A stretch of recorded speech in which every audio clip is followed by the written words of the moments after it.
दोस्तों, स्वागत है आपका हमारे चैनल में। आज हम आपके लिए एक बेहद प्यारी सी छोटी सी कहानी लेकर आए हैं, जिसे सुनने के बाद आप चैनल को ज़रूर सब्सक्राइब कर लेंगे। आज की कहानी है औलाद। परी बहुत ही खोई खोई सी घर के एक कोने में बैठी रहती थी। न जाने क्यों उसे यह घर बहुत अजनबी सा लगता था। बिजनौर में सब कुछ कितना अपना अपना सा था, सब कुछ जाना पहचाना। कितने मस्त दिन थे वे। पास पड़ोस में घंटों खेलती रहती थी और बड़ी मम्मी कितने प्यार से पकवान बनाती थी। स्कूल में हमेशा प्रथम आती थी वह। वाद विवाद प्रतियोगिता हो या गायन, परी हमेशा ही अव्वल लाती थी। रविवार का दिन तो जैसे एक त्योहार होता था। पास पड़ोस के अंकल आंटी आते थे और फिर घर की छत पर मूंगफली और रेवड़ी की बैठक होती थी। बड़े पापा बड़ी मम्मी अपने बचपन के किस्से सुनाते थे। परी घंटों अपनी सहेलियों के साथ बैठकर उन पलों में सारा बचपन जी लेती थी। पूरा दिन 24 घंटों में ही बटा हुआ था। यहाँ की तरह नहीं था कि कुछ पलों में ही सब कुछ खत्म हो जाता था।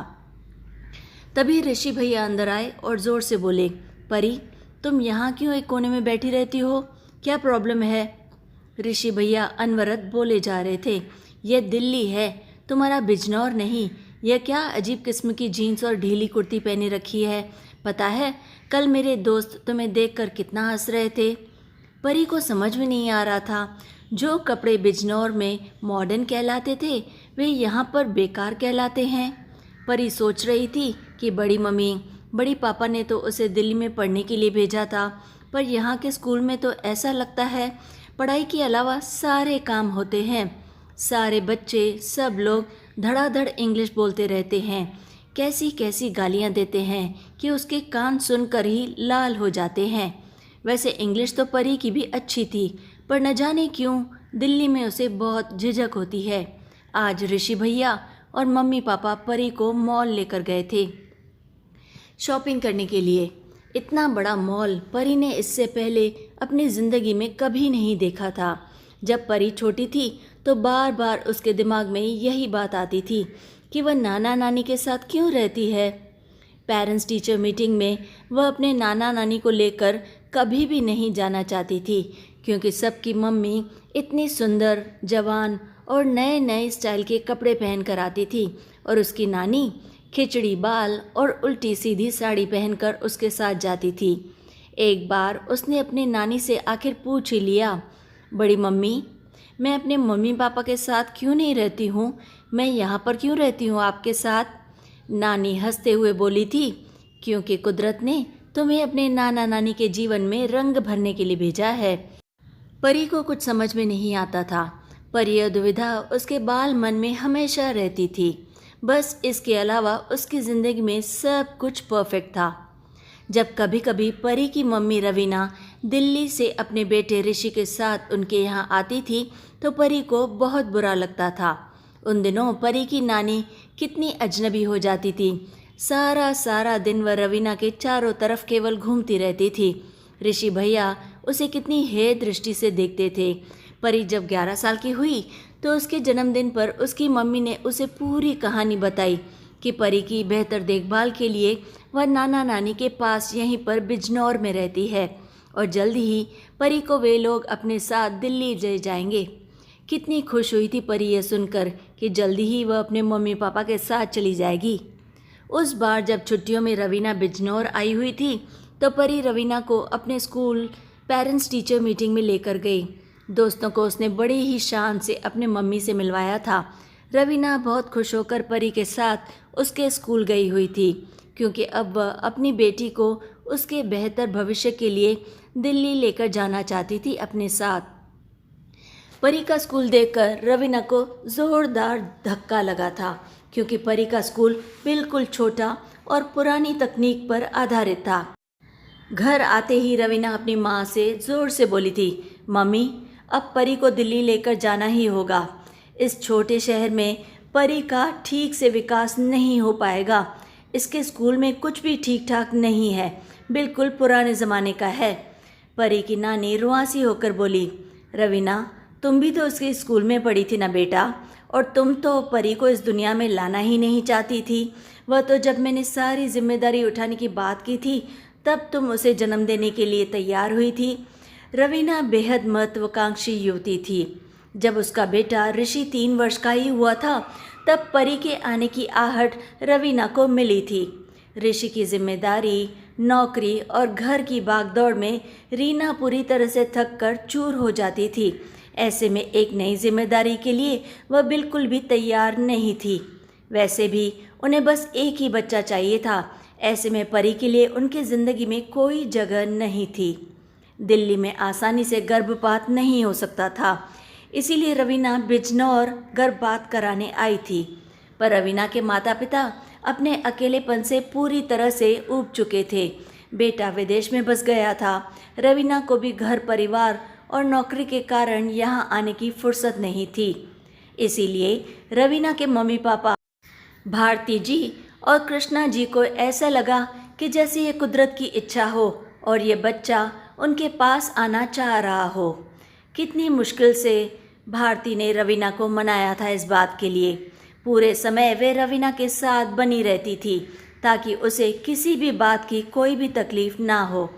परी के जन्म के 2 माह बाद भारती परी को लेकर बिजनौर आ गई थी। रवीना किसी भी कीमत पर परी की जिम्मेदारी नहीं लेना चाहती थी, इसीलिए उसने परी को अपना दूध कभी भी नहीं पिलाया था। माँ का दूध न मिलने के कारण पहले 2 साल तक परी बेहद बीमार रहती थी।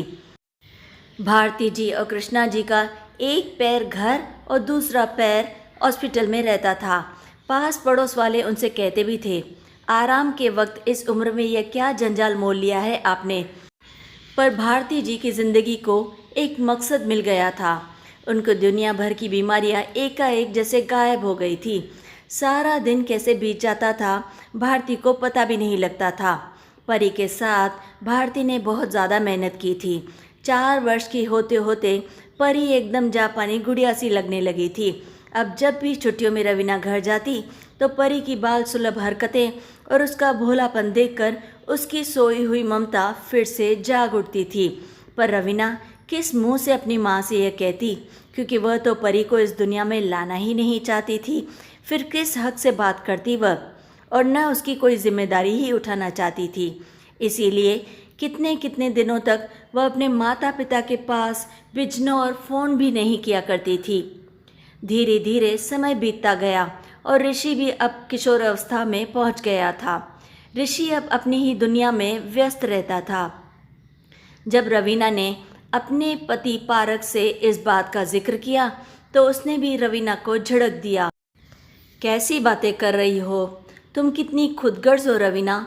अब परी बड़ी हो गई है और ऋषि की तरफ से तुम फ्री हो तो तुम्हें परी याद आने लगी है और तुम्हें यह एहसास होने लगा है कि तुम परी की मम्मी हो। याद है तुम्हें जब वह 7 महीने की थी और बेहद ज़्यादा बीमार थी, तुम्हारी मम्मी ने तुमसे आने के लिए कितनी बार कहा था, पर तुम ऑफिस के काम का हवाला देकर चुपचाप अमेरिका चली गई थी। हर वर्ष जब हम छुट्टियों में घूमने जाते थे तो मैं कितना कहता था कि परी को भी साथ ले लेते हैं, पर तुम हमेशा उससे कतराती थी क्योंकि तुम 2 बच्चों की जिम्मेदारी एक साथ नहीं उठा सकती थी। रवीना चुपचाप बैठी रही और परी को अपने घर लाने के लिए लगातार मंथन करती रही। समय बीतता गया और रवीना हर संभव कोशिश करती रही अपने मम्मी को यह जताने की कि उनका पालन पोषण करने का तरीका पूरा का पूरा पुराना है। वह यह जताना चाहती थी कि परी की बेहतरी परवरिश के लिए उसे दिल्ली भेज देना चाहिए। आज रवीना को परी के स्कूल जाने से यह मौका मिल भी गया। परी अब 12 वर्ष की हो चुकी थी।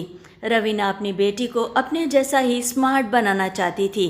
जब रवीना की मम्मी ने अपनी बेटी की बात को अनसुना कर दिया तो रवीना ने अपने पापा से बात की कि परी की आगे की पढ़ाई के लिए उसे दिल्ली भेज देना चाहिए।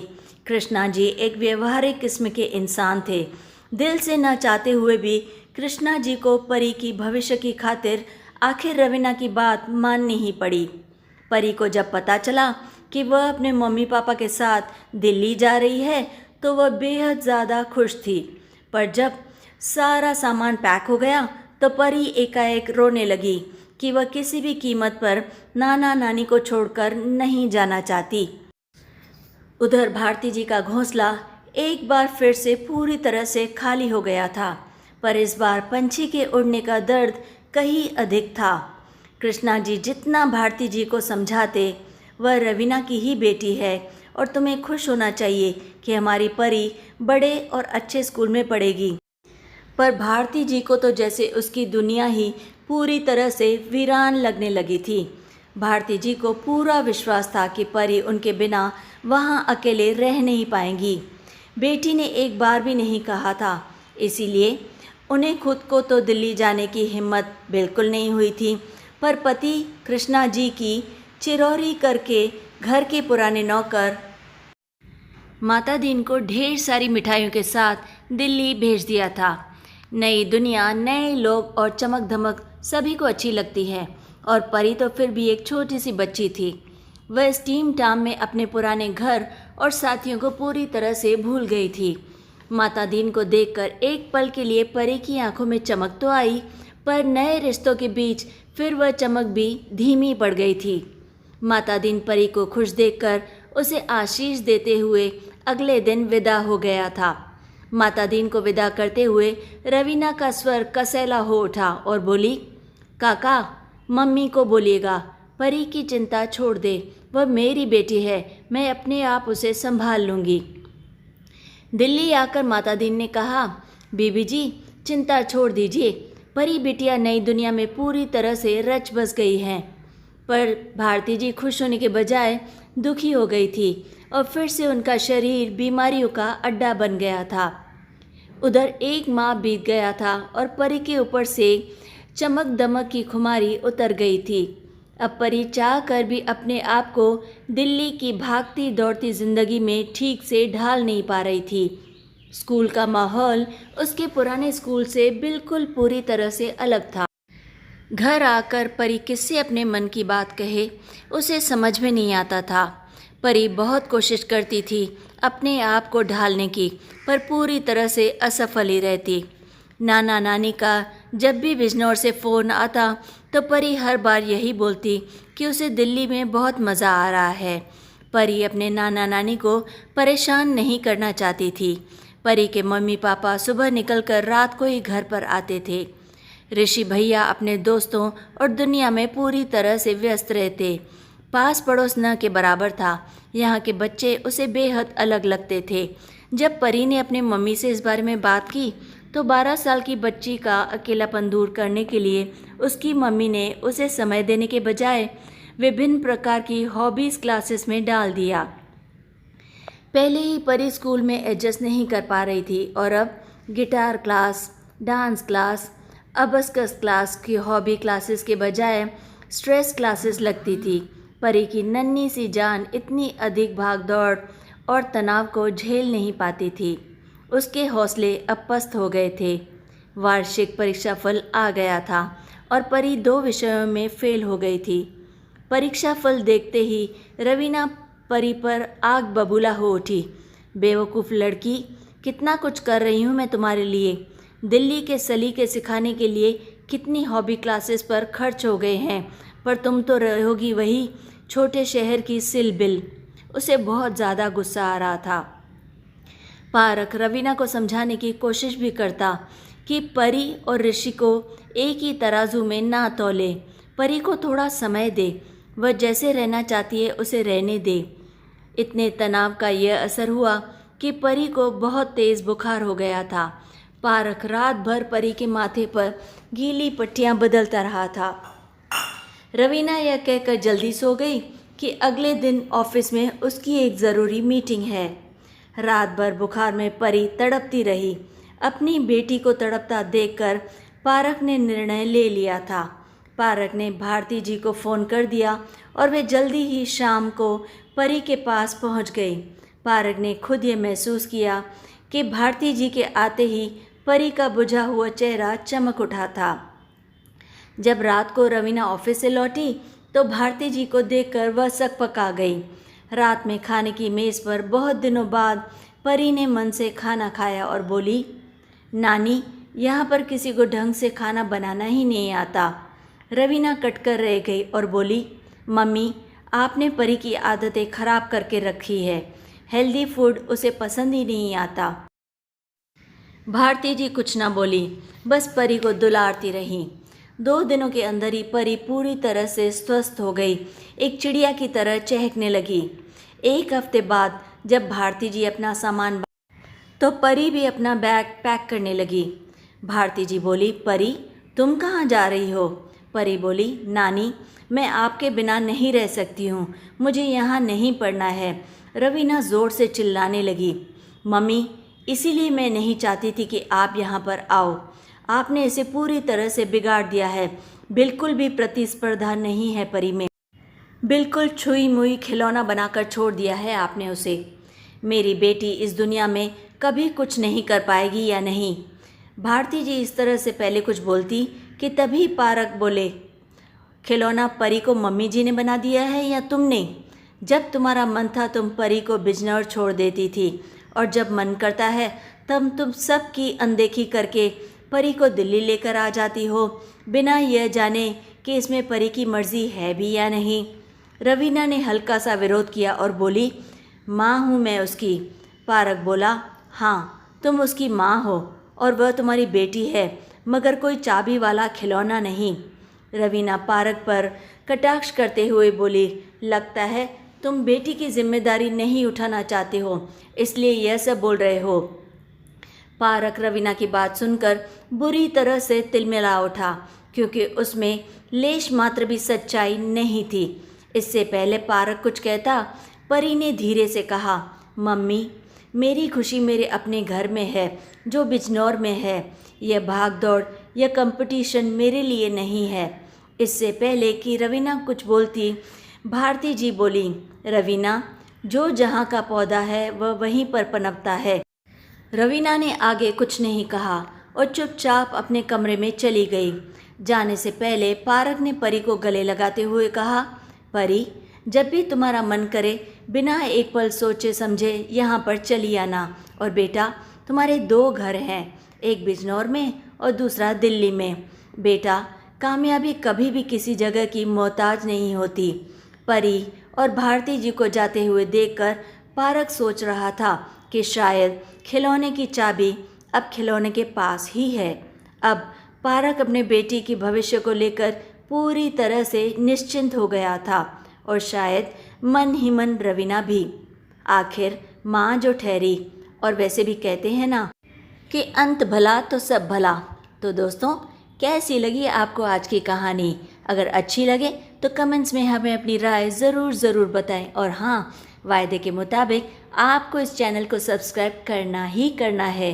आप हमारे चैनल को सब्सक्राइब कीजिए ताकि हमारी फैमिली और भी ज़्यादा बड़ी और बेहतर हो जाए, और आप और भी प्यारी प्यारी अच्छी सी कहानियाँ सुन सकें। और हाँ, इस कहानी को लाइक और शेयर ज़रूर करें, और फिर रोज़ की तरह लाइक, शेयर एंड सब्सक्राइब।